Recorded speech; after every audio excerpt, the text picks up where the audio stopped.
un homme méditerranéen, malgré toutes les différences.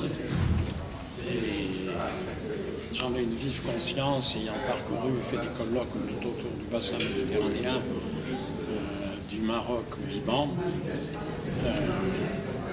Il y a, et cela s'explique à la fois par la géographie, le climat et l'histoire. Il y a donc une humanité, un humanisme commun à tous les peuples de la Méditerranée.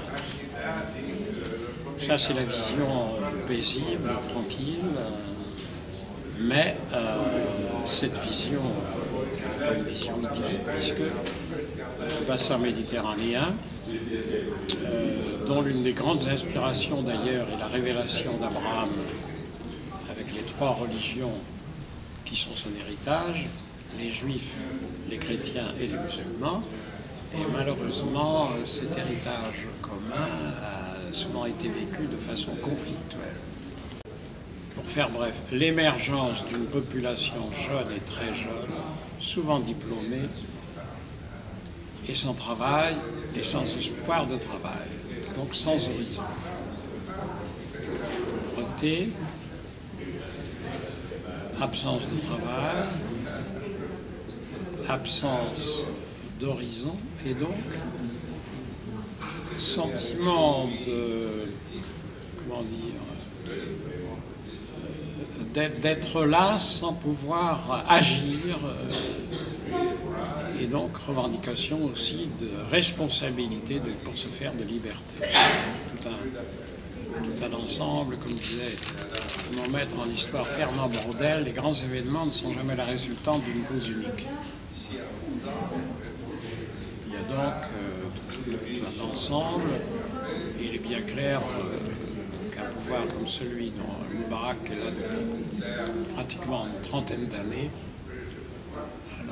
et puis je crois que c'était la goutte d'eau qui a fait déborder.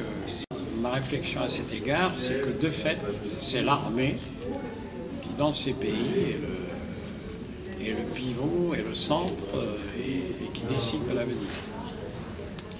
Nous avons très bien vu en direct comment, en Tunisie, les événements ont basculé, parce que l'armée a dit en toute clarté qu'elle ne tirerait pas sur la foule. Elle a donc permis une manifestation paisible. En Égypte, ça a été un peu moins clair, il y a eu quelques jours, mais ça a été aussi la même situation.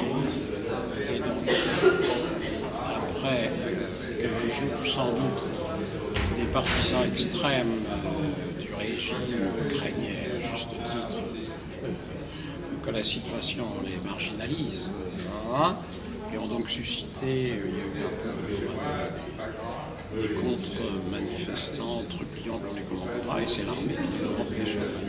Il y a quand même eu quelques morts là, mais c'est donc l'armée qui a empêché que ça dégénère.